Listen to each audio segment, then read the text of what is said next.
Bucks and Heat, things got chippy last night in Game 2. Did Trevor Ariza cross the line with his flagrant foul on Giannis?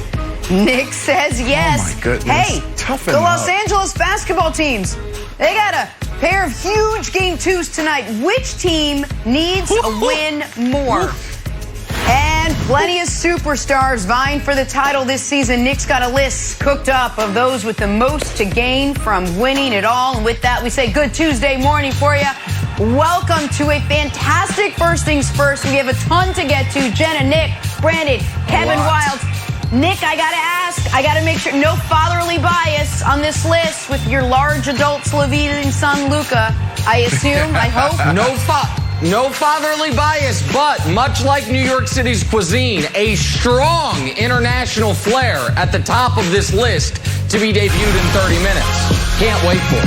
Oh, my goodness. La la.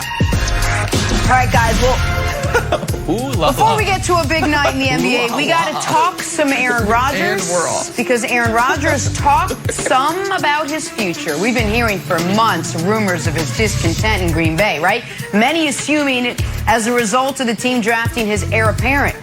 Well, yesterday, Aaron Rodgers set the record straight. Take a listen. My situation, look, it's never been about, never been about the draft picking Jordan. I love Jordan. He's a great kid. He a lot of fun to work together. I love the coaching staff, love my teammates, love the fan base in Green Bay. It's incredible 16 years. It's just kind of about a philosophy, and maybe forgetting that it is about the people that make the thing go. It's about character. It's about culture. It's about doing things the right way. And a lot of this was put in motion last year, and the wrench was just kind of thrown into it when I won MVP and played the way I played last year. So this is just kind of, I think, the spill out of all that. But look, man, it is about the people, and that's the most important thing. Green Bay has always been about the people, from Curly Lambeau being owner and founder to the 60s with Lombardi and Bart Starr and all those incredible names, to the 90s teams with Coach Holmgren and Farvey and the Minister of Defense, to the run that we've been on. It's about the people. All right, Brandon, I'll start with you. Aaron Rodgers with a lot to say there. Mainly, this was never about Jordan Love. He says it's about everything else. What did you make of Aaron's comments? Yeah, I mean, for a couple of months now, we've been asking for Aaron to speak on this. He had James Jones talk, his fullback Coon talk, and now he spoke up and he didn't disappoint. And it's exactly what you've been saying for 2 months now, Nick. I mean, you were the first to get on this. You said, here's the solution. The solution is to fire Brian Gutekunst. If you want Aaron Rodgers, fire Brian Gutekunst. Why do I say that? Because he just said people how many times? 10 plus times? Right? But he didn't talk about the coaches and the players. He said, no, I actually like my coaches. I like my players. So who are you talking about? You're talking about management, because you're not talking about ownership, because there isn't an owner for the Green Bay Packers. So it's simple. They need to fire Brian Gutekunst if they want Aaron Rodgers. But I don't know if this is the precedent in the National Football League. I've never seen an owner. I've never seen an organization. Hell, I believe the NFL would step in here and say, you know what, guys? You need to just get on and move forward, because if you fire Brian Gutekunst and you pick Aaron Rodgers over him, then you're setting a precedent for everyone to follow in the National Football League. And we understand and we all know the battle between players and ownership, players in the league. So this is an interesting situation, and it's just now heating up. And I thought this thing was heating up, a couple of months ago, Nick. But for him to speak up, and he still have his feet dug in, this is a big story. It's a huge story. And just quickly, just from where the audio came from, on behalf of Jenna and Brandon and Wilds, I think I can speak on everyone's behalf. Shout out, congrats, and what a remarkable run by Kenny Mayne. One of the greatest in the history of our industry, and the walk-off last night of Marshawn and Sue Bird and Jamal and Fred McGriff, and then, of course, real news with Aaron Rodgers. Nothing but respect and admiration to Kenny Mayne. So I just want to say that on behalf of the show. Now to the news. If I did an interview and someone's like, hey, how's First Things First? And I'm like, let me tell you, Brandon, amazing. Jenna, best point guard I've ever had. The producers, fantastic. And then stop talking. You know what the takeaway might be? Oh boy, you know who Nick doesn't like? That old Kevin Wildes, because he couldn't talk enough about everyone else. Aaron Rodgers did everything there but name check the ball boys. And Brian Gutekunst is watching like maybe something, a little something.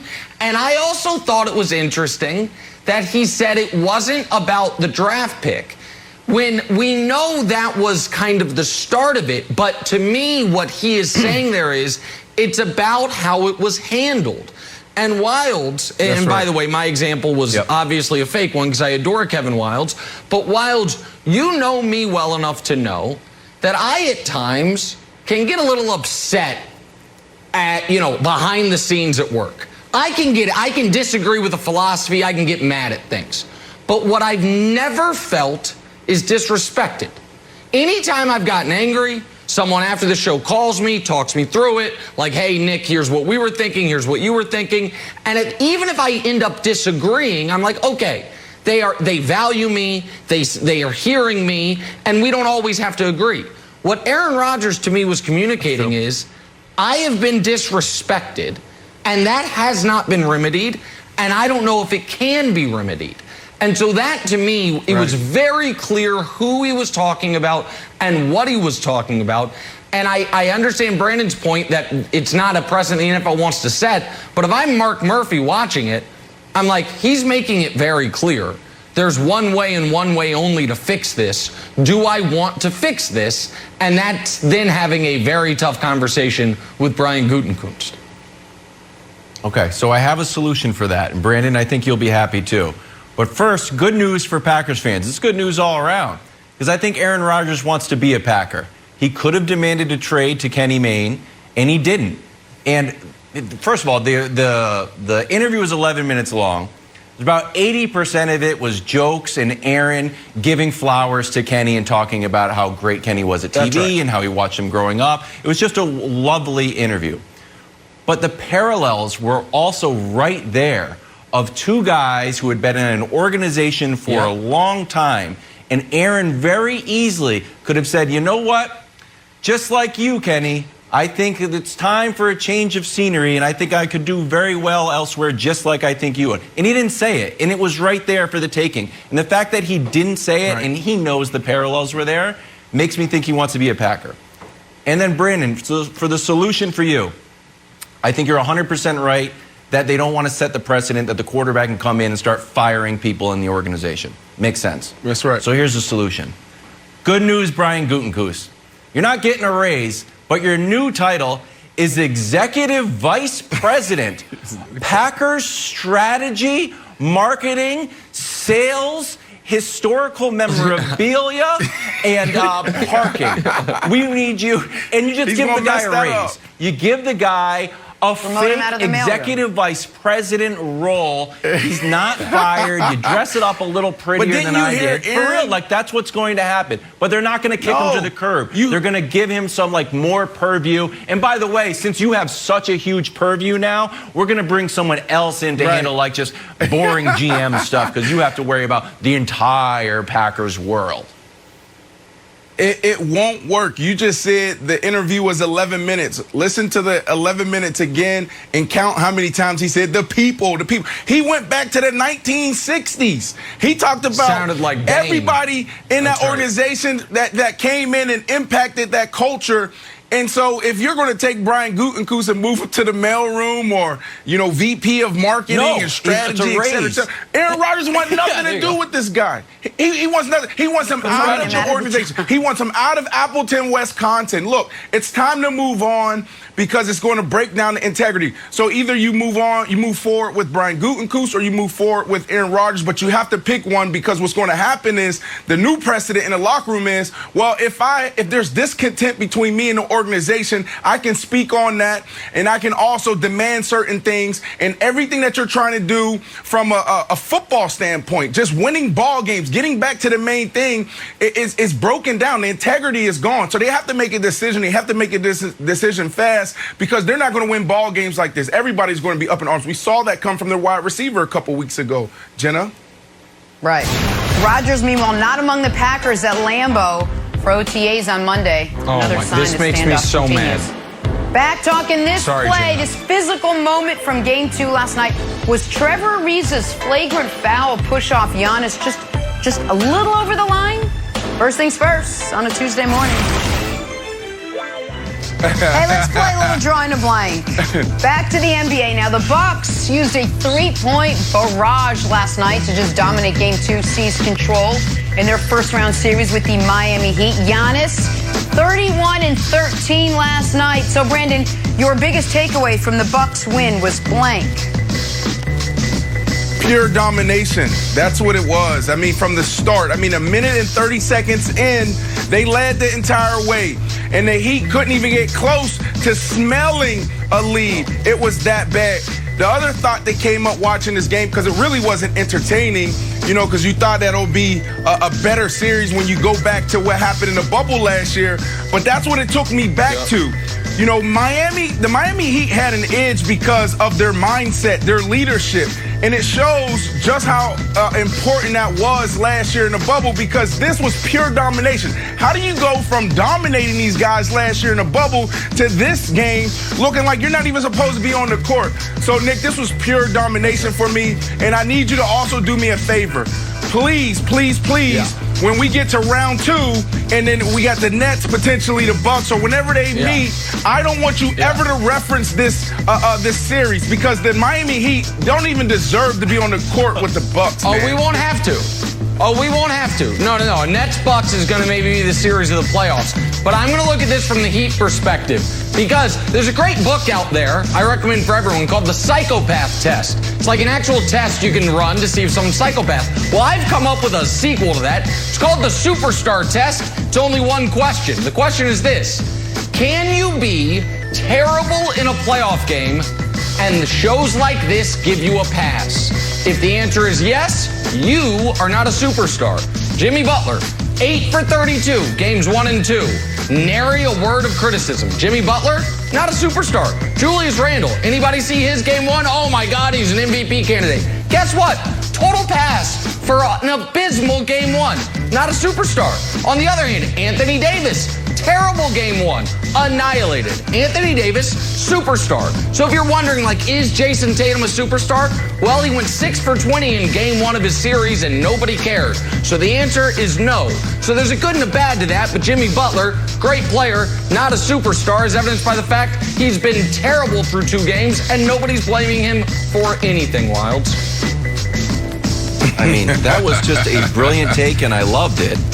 And what was the first part again? There's a great book called The Psychopath Test, and I should reid it to find out if I'm a psychopath? That's what you were talking about? Can you clarify that? Well, to find out if other people are psychopaths. Yeah, it's a great book. Yeah. It's a great book. Here's a book recommendation. It's called The Psychopath Test. Check it out. Figure out if you're a psychopath. By the way, on to Jimmy Butler. What? It's a morning show. What are you talking about? My God. All right. Speaking of odd things, Trevor Ariza, what are you up to? We're not in WWE, buddy. I know your career's coming down to the end, and maybe Jim McMahon is looking for people to, cast in the upcoming WrestleMania. But look, you tackle Giannis, I guess I could say, all right, maybe you're trying to help guide his fall. But the push-up at the end seems unnecessary and just overall kind of weak. Nick, what was your thoughts on this? Somebody's got to take Trevor Ariza out. Brandon, Milwaukee Bucks. I don't know who it is. If it's PJ Tucker, I don't know if it's Robin Lopez. Or is somebody convinced Robin Lopez that Trevor Ariza is a mascot? Some people will get that reference, some people won't. That right there, the push-up off the guy's body, that is this close to the step over putting your midsection in a guy's face. Can't do it. Nick. You gotta knock him down. You got to take him out now. And you that's okay. And that's okay. I run into Ariza all the time in South Florida. He obviously played for the Miami Heat. I live down here. He's a nice guy, but he is cut from a different cloth.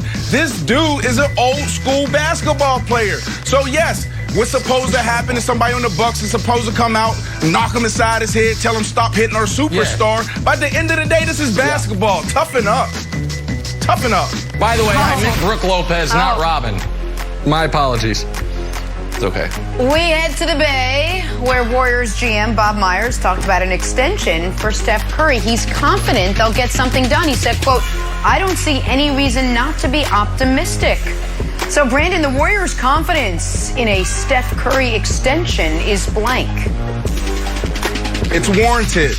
Look, a lot of the conversation the last couple months, and I was one of those indulging in this conversation of Steph Curry going to Los Angeles and teaming up with LeBron James. That's all media driven right now. Steph Curry hasn't said anything about it. He hasn't had a frown on his face outside of them getting their butts whooped a couple games back in April. But other than that, this is all media driven. Look, they've won several championships together. They rebuilt this organization. You know, they brought life back to the Bay. You know, you're talking about the Raiders, who haven't really been good for a long time before they made the move to Vegas. So I don't see Steph Curry having the traits of a player that's going to stand up, ask for a trade, you know, have these huge demands. Now, if I was in Steph's shoes, I would be looking elsewhere because I'm still in the prime of my career and I want to win championships. This guy could go down as a guy that has 5-6 rings, but I don't think we're going to see that if he stays there. But unfortunately, Steph doesn't have those traits, so I see him coming back. So it's warranted. It's warranted. Yeah, I'm not quite as optimistic as Brandon. I'd say it's not 100%. If Bob Myers was fully confident, he would have said we are re-signing Steph Curry. But it's complicated in both perspectives. From Steph's perspective, it's okay. I had arguably the best season of my career, and we finished ninth in the West.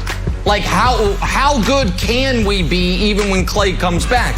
From the Warriors' perspective, the contract they would be offering him would be paying him $115 million for 2 seasons where he would be older than LeBron is currently. His age 37 and age 38 seasons would come in at $115 million. So I think there's a little trepidation, Wilds, potentially on both parties' behalf. That's why I don't think it's 100%. All right, I'm going to throw it back to you in a second, Nick. My answer was without precedent. I couldn't find another parallel for a guy like Steph leaving the organization that he was drafted by. And I just tried to find some random free agents who left. Or Harden forced his way out. But we see a lot like that where it's like, all right, this guy gave everything he has to the organization. Yeah. He wants to win. He can go. LeBron, like, all right, he delivered a championship. He's got bigger aspirations. We're okay with it. He can go. Tom Brady, it's like, all right, the organization thinks he doesn't have enough in the tank. He can leave. None of those are quite Steph. The organization believes in him. He was drafted there, and they still think they can win. So I don't know who he looks at and be like, you know what? I can run my career like this guy. I don't know who that guy is. Kobe Bryant. If the Warriors Kobe are willing Bryant. Yeah, well, that's what I'm saying. But Kobe stayed, never left, obviously. Right, yeah. He's trying to see a guy who left. To Kobe's point, Nick, real quick, I could see the Kobe Bryant parallel where the Lakers give him all that money almost as like a thank you. Right. Almost like, hey, you're our legendary player. Here's all the money. You might not be worth this on the open market for your skills right now, but it is we owe this to you. The example of a Hall of Fame player leaving late in his career that comes to mind for me, because obviously like Garnett left, but that wasn't that late in his career, as late, he'd played 10 years, would be Clyde Drexler. when he left Portland, like, I can't get it done here, went to Houston, won a title, but he hadn't won a title. So it's different. And so Clyde's like the one that came, I'm trying to just top my head, but yeah, it would be Brandon somewhat without Preston, which is why I think you think he's probably staying. Right. Yeah, I mean, I wanted to throw that out there, Wilds, the Kobe situation, because that's, to me, how it's going to play out. You know, when you talk about, years 30, when he's 37 and 38, being paid all of that money. I mean, that's what the Lakers did. Look, they won a couple championships. Then they start folding and they start going in the opposite direction, and they kept Kobe Bryant, and Kobe Bryant wasn't, pressed to go to another situation. So this, to me, could be an identical situation. D-Wade? D-Wade maybe is a better example, Jenna. He didn't finish. I mean, he ended up in Miami, but he left. Let's all take some time to think about different examples. But first, let's talk some weird and wonderful from the national pastime. Vladdy Guerrero Jr. continues to rake. He hit 2 more home runs last night. 15 now on the season. Okay. Some good stuff there. Wilds, what else you got for us? This is just an awesome play. You know what? If I was thrown out at third base, I'd be like, you know what? I know I'm officially out here, but I think I should be safe. I would just appeal to the umpire and be like, look, this was a weird play. I think I should be safe. They're like, well, no, you tagged that. Like, I understand, but we all agree I should be safe. And then moving on to the wonderful, James McCann is the Mets catcher, not that one. He's starting at first base. This is the first play he's ever made in the major leagues outside of catcher, and he makes an amazing play. So shout out to James McCann, which makes me think no one needs to practice positions anymore. You can just put there's like great athletes, just throw them anywhere. I don't know, I'm going to have my son just like not worry about stealing ground balls. If the Mets followed me on Twitter yesterday. The Mets followed me on Twitter yesterday. That was a surprise. They needed something good because they've lost 3 in a row. So they were like, what can we do that'll make us happy? So they followed Brandon Marshall. Back talking the chase for an NBA title. Which players got the most to gain from a championship? Nick's got one of his famous lists all cooked up. That's next. First things first. Back here talking NBA. You know, guys, I love this time of year, right? When our nights are filled with basketball and our days are also filled with basketball, apparently. Nick spent his free day yesterday making a list of the players with the most to gain from winning a title. I also made this list, but Nick's list got us all thinking, and it got us all talking, and now it's got me asking Nick, who are your top 10 players with the most to gain from a title? Nick, right?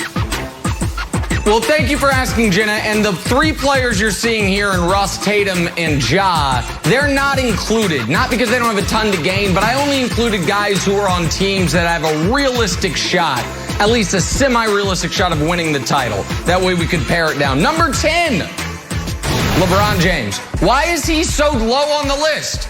Well, when you're already at the top of Everest, when you're already the GOAT, what more is there to gain? I guess you could jump or something, but he's already there, so not much to gain. Number 9, KD.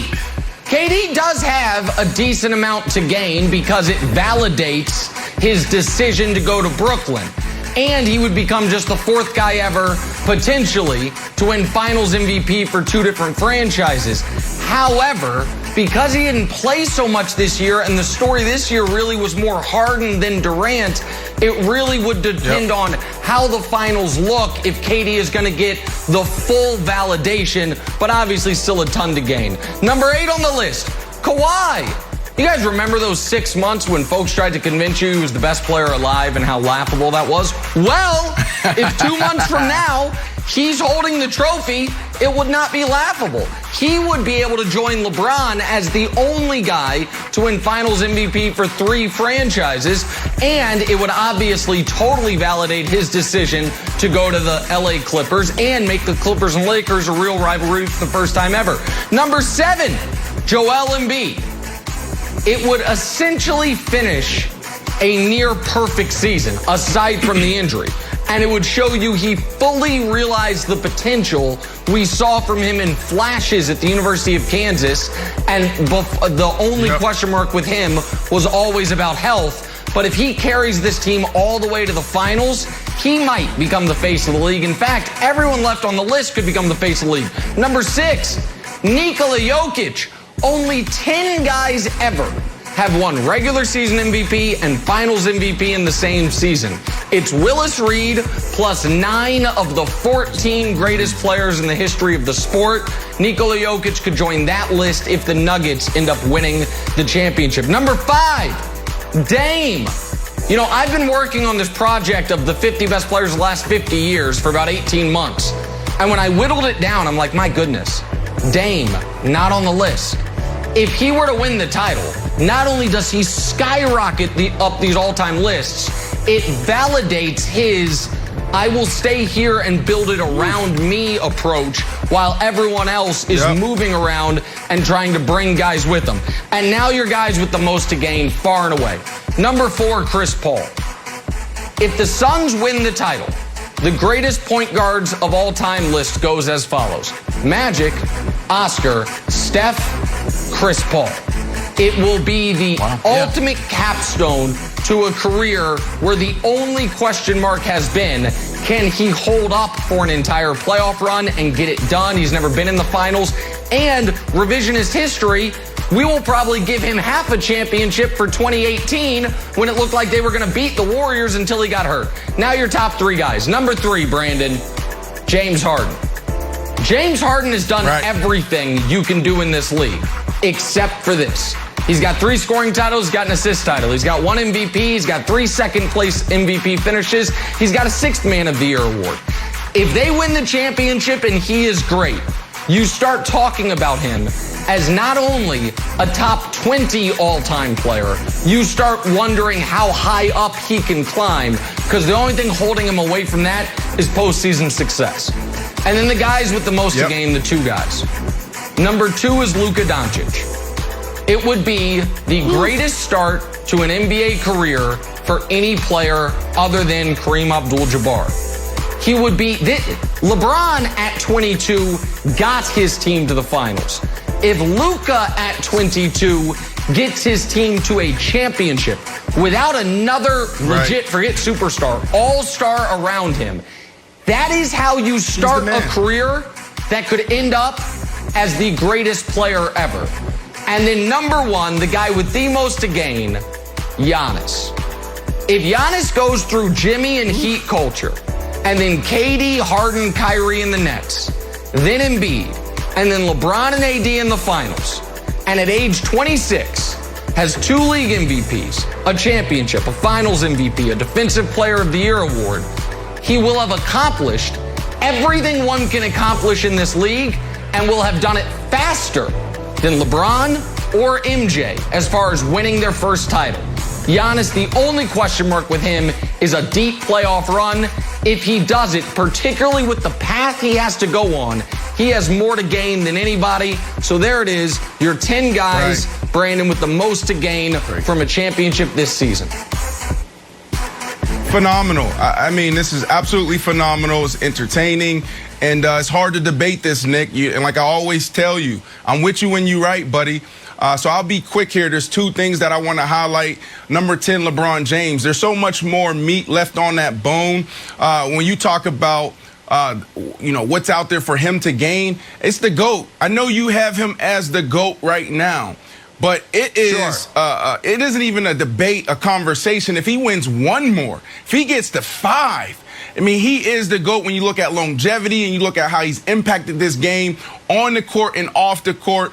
It really puts him right there in that discussion. And then the 3rd guy on your list, James Harden. To me, he's the biggest innovator in basketball the last 15, 20 years. You know, when you think about the crossover, you think about Allen Iverson. When you think about the fadeaway, you think about who? You think about MJ. So for him, this little, whatever this thing they call the shuffle shot. Step back. I mean, it's ridiculous. Yeah. It's not even a step back. I don't even know what you call that. It's, years ago, we were like, is that a travel? Remember when he first introduced it to the league? Everybody, like, is that a travel? So for me, for a guy like this, who's been the biggest innovator in the sport the last 10 to 15 or 15, 20 years without a championship, he has a lot to gain. So phenomenal job laying this out. And, well done, buddy. With you when you're right. Well, I think I think for Harden and CP3 and Giannis, it changes the narrative on them more than anything else. Those are the guys like Luka is basically on a free roll right now because he's so young.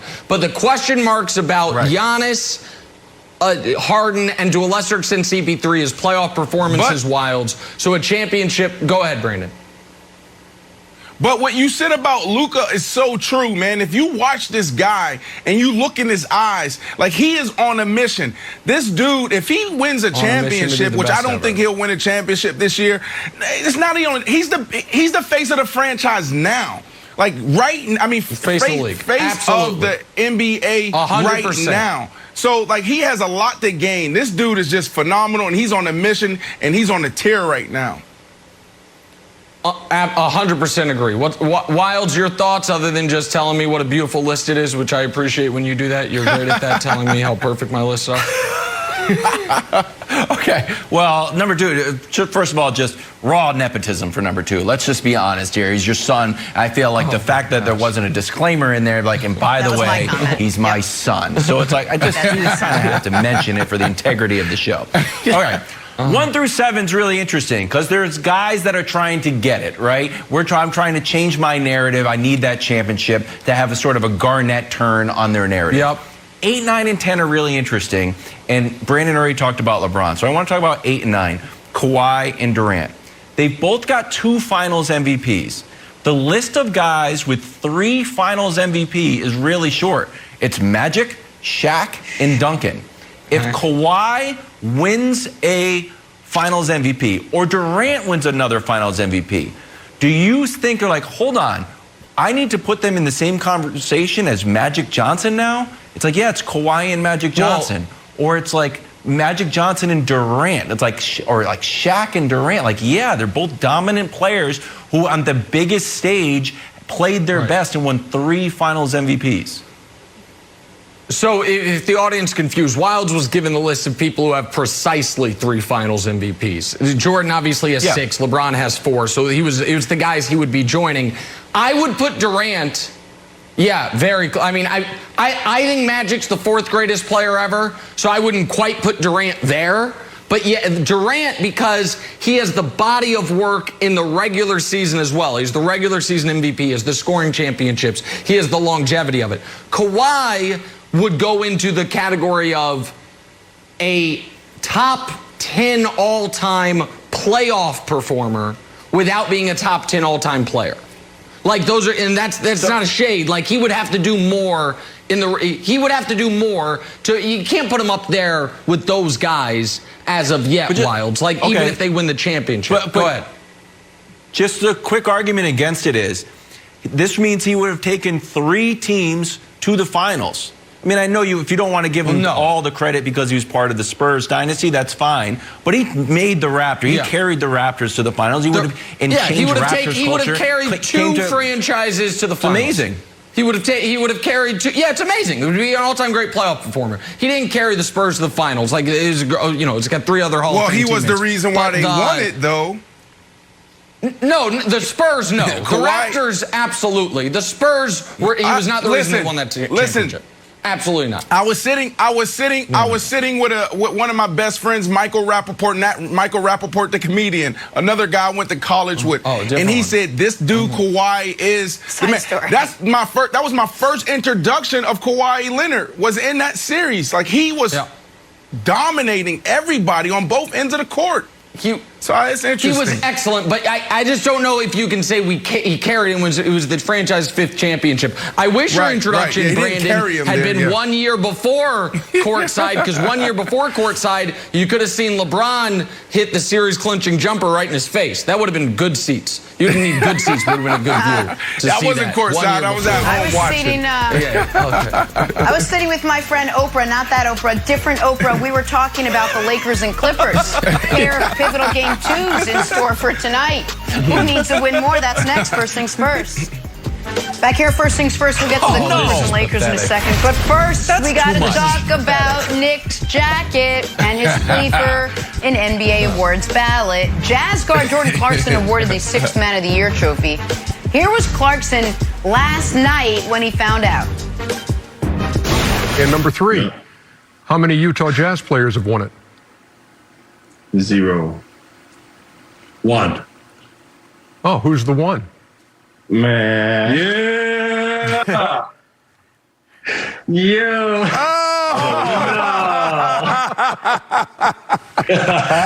No, bro. That's true. Oh, yo. Congrats, man. No, awesome, bro. Man. Very well deserved. Oh, we're out of shot here. Go down so they can see your pretty face. Yo, that's why you wore the shirt, man. Yeah, I changed when I got here. I wanted the Joe shirt. Oh, no, man. Hey, yo, appreciate you throwing me that ball, man.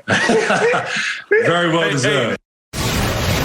That's awesome. That is so awesome. I love it. Clarkson and teammate Joe Ingles finish in top 2 in the voting, followed by D. Rose and Jalen Brunson. Nick, you almost nailed this one. Did the voters get this right with 2 Jazz guys at the top? No, I did nail this one. I had Clarkson, Brunson, Rose as my ballot, which was returned to sender. Joe Ingles had an amazing year. Joe Ingles started 30 games. He only played in 67. He started 30 of them. He's not a 6th man. So this is further evidence that one of those votes should be taken away and given to me, because I was aligned on Brunson and Rose and Clarkson with the voters, and I evidently knew that Joe Ingles essentially shouldn't have been eligible for the award because he started almost half the games. So my ballot was obviously the right one. I'm glad the right winner won. Derrick Rose, I'm glad he did well as well. Wow. Jalen Brunson's fine. But yeah, my ballot was better. My ballot was better. No, we don't need to talk about it anymore. No wilds, nothing. We just move on. Yes, wilds. I am tired of hearing about the MVP vote and, now the 6-man ballot vote. Can you call your people at the NBA office and the NBA headquarters and get this man to vote, please? Please. He tried. Help him out. They won't do it. It goes straight to voicemail, buddy. Straight to voicemail. Sorry. They know I'm calling about Nick's vote. And straight to voicemail. And nobody checks voicemail. Can we please welcome in Sarah Kustok to the conversation? Sarah, good morning. Yeah. Thanks for hanging out with us. Good morning. Let's talk some Lakers Clippers. Thanks for having me. Nick, I'll vouch Both for you. LA teams. Thanks, Sarah. There you go. You got Kustok on your side.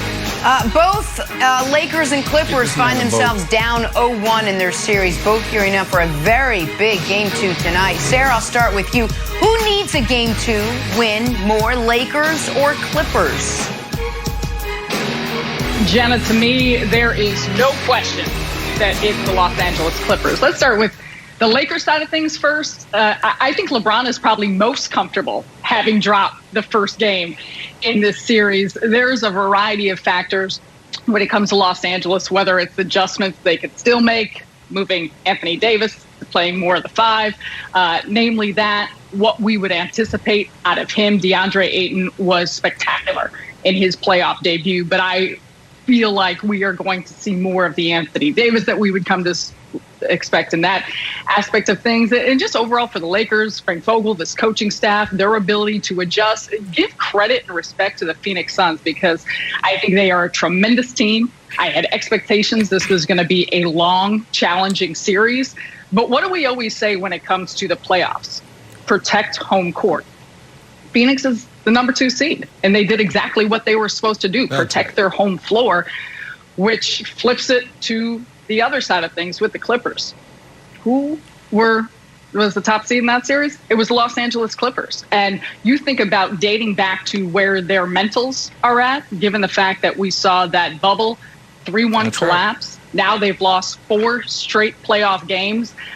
Starts to then ink into their head, okay, wait a second. This is a Dallas team who is supremely confident, who the Mavs probably felt like they should have beat them in the bubble last year. Given the fact that Luka was injured towards the end of it, Kristaps Porzingis wasn't playing. And yeah, Nick, you said it, in a playoff series, do you have the best guy? Luka Doncic owns this team, and we've seen it no matter who you match up against. I know Ty Lue alluded to the fact that we'll probably likely see Kawhi Leonard more on Luka during this game, but I don't think it matters. He's able to pick apart a defense regardless of who they're showing, what they're doing. They thought they were going to be tricky with the switching, and what did it end up being? A lot of Zubats trying to stop Doncic, and it was good night. And so I think as you look at Rick Carlisle, what he's able to do, the way the rest of this Mavs team has been playing, you got Kristaps Porzingis. You got Tim Hardaway Jr., who's playing so much better. Nick just talked about what Jalen Brunson has been able to do. Dorian Finney-Smith has been excellent. It's been fun to watch his development. But for so many reasons, Luka Doncic, and Nick, I know you call him your, large Slovenian son, but you know as well as I do that from the time we talked about this, from the time I was watching highlights of him in the EuroLeague, he is just a special talent, and he continues to thrive in these big moments. So does that mean the Clippers can't come back and win tonight? No, it doesn't. But they better if they want to have a chance. But they have to. But that's the thing, is they have to win. Just very quickly on the Lakers, Sarah's point about home court's the critical one. Here's an interesting fact. If the Lakers win tonight, then you look at the Jazz, just go through the top seeds in the West. The Jazz, the Suns, the Nuggets, the Clippers. None of those teams will have home court remaining in their series. The Lakers will. If the Lakers win tonight, it's a tied series with 3 of the last 5 in LA. So if you lose the first game as the home team, game 2 becomes super critical. If you lose the first game as the road team, you're expected to. And on the Clippers side of things, though, Luka has now played 13 career games against the Clippers. They've stopped him once, and it's when they injured him. He's averaging 31, 10, and 10 in 13 games against these guys. They have no answer. And Brandon, I know you're adamant that the bubble was the bubble and that we need to leave that there. Yep. Even if I don't necessarily agree with that, but let's just say I do. If you fall down 0-2 as a team that opted for this matchup, when you know Kawhi is still, a pending free agent theoretically, things get awful tight with the Clippers. So to me, both of these teams, to be clear, need to win, but the Clippers have to win tonight. Oh, I push back on you and Sarah. Look, you're right there when it comes down to both teams desperately needing to win tonight. But when you look at the Clippers, yes, it's going to be intriguing if they lose this series. But when you think about who they're playing against in the matchup, Luka's playing phenomenal. But I trust them, and I'm more confident in the Clippers coming back from an 0-2 deficit than the Lakers. The Lakers right now need this game more than the Clippers because the Suns are better. Like right now, the Suns are a better team. You cannot fall behind 0-2 to the Suns, who are a better team. Why? Because AD, I know you said, Sarah, you're confident AD playing better, but he hasn't shown us that all year. And then LeBron James, what are we going to get out of LeBron James? How is he going to get his teammates involved? Because we know he's not 100%. So, the Lakers absolutely need this more than the Clippers, Wilds, because if they fall down 0-2, this series is over. Sarah, what's your take on the Clippers' momentum? They haven't won a game since May 13th, which was almost 2 weeks ago since they threw those games against the Rockets and Thunder. I don't know, they didn't throw the games. Let's say I strike that from the record. They did not throw the games. They prioritized health. Prioritizing health. So what is your take on the fact that they look around all right, we lost those 2 games, we lost this one. We're basically on a 3-game losing streak. We know that this team is not one that is prone to dig itself out of a hole or sort of claw back. Their history is more of either letting leads collapse or kind of just folding like we saw last year in the bubble. So what's your take on the Clippers' momentum? Kevin, to me, that's everything. And we know so often, you go in the locker room, and Brandon, as players, it's about chasing a feeling. And you feel that. You feel differently in your bones when you come away with a win or when you lose. And it's not just about this moment, but the Clippers have not felt that for a while. And Kawhi Leonard was one of the first to say, I think it was one of his pressers prior to the playoffs, he said, for us, it's all in between the ears. It's all about the mental game, because I think they are aware that that's a facet of question for them. Do we trust this team? And I'll be the first to say that last year, and you know this because I was saying it on the show, I was all in on the Clippers. And the Clippers had that championship window. It gave away a ton of picks. some players. They brought in stars. Oh, they can keep their depth. What are we going to see from the defensive end, the offensive end, the roster? Jenna. It was popping, and I was in. However, we saw what happened in the bubble. It was a unique year. There was a ton of challenges. Make a coaching change. You have a few new players. What is it going to look like this postseason? I think there's a lot of questions still out, and Sarah, don't give we may up. have questions. To me, I got no dog in the fight. I got no dog in the fight, Brandon. But to me, Listen. what are they questioning themselves? And that's where you see, Kevin, to your point, without that momentum of feeling that win, do they believe? And Go Brandon, with your I gut. love that you believe. Your gut was right last year. Your gut was right last year. Don't move. They're different teams. She was off by a year. I'm saying, the bubble, nobody knew. Literally couldn't Nobody be more wrong. knew we were going to be in lockdown and go into a bubble. Nobody knew that. All right, guys, I need Sarah for a second. Sarah, a little in or out, brought to you by Midas for tires, brakes, oil, everything. Request your appointment at Midas.com today. Your Nets back in action tonight, Sarah. They try to open up a 2-0 series lead. You'll be there covering the game. Are you in or out on the Boston Celtics having any chance to even the series tonight in Brooklyn? Now you're making me sound like a homer, but I'm out. Brooklyn struggled mightily from the three-point line, an area where they are typically snipers. They shot the ball really poorly. They got themselves in a hole early. I do not expect that tonight. So, sorry, Boston, but I'm out. Sarah's Don't need to apologize to Boston. They'll be okay. We got Greg Jennings joining us on the other side. Talk some Aaron Rodgers. Fox Bet Sportsbook still has the Packers as the favorite over the Broncos and Raiders to hold on to Rodgers next season. We'll dive into the MVP's latest comments. You don't want to miss this. It's next. It's First Things First.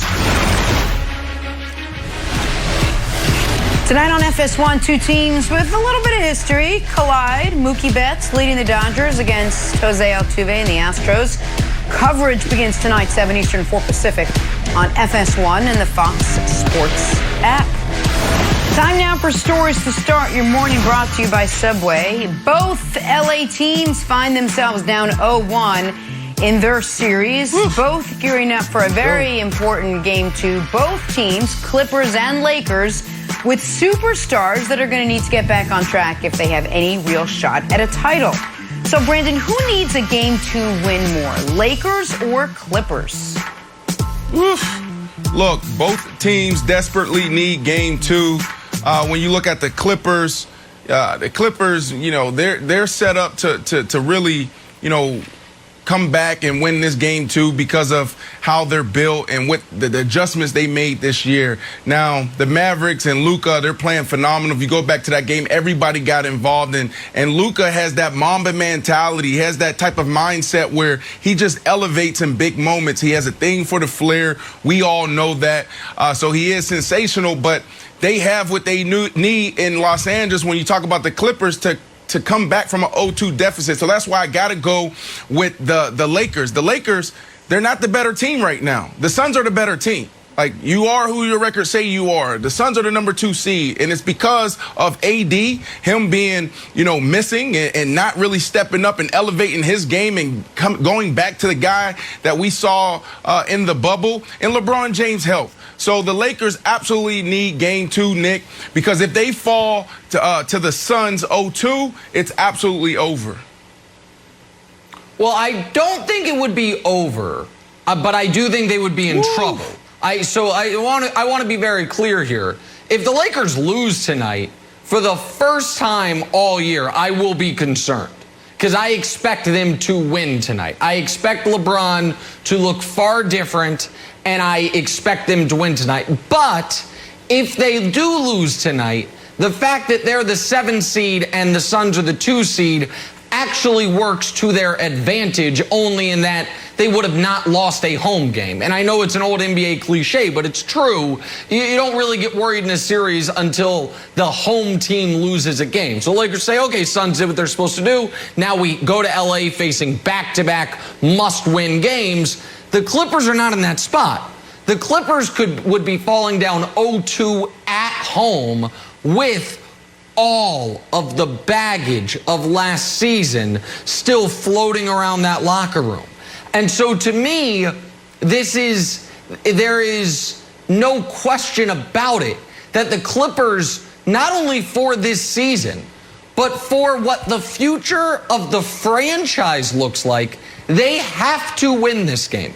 If they fall down 0-2 to the Mavs, and they follow up losing 3 straight in the bubble after being up 3-1 to losing back-to-back home games against the team you opted into playing, Brandon, there's no recovering from it.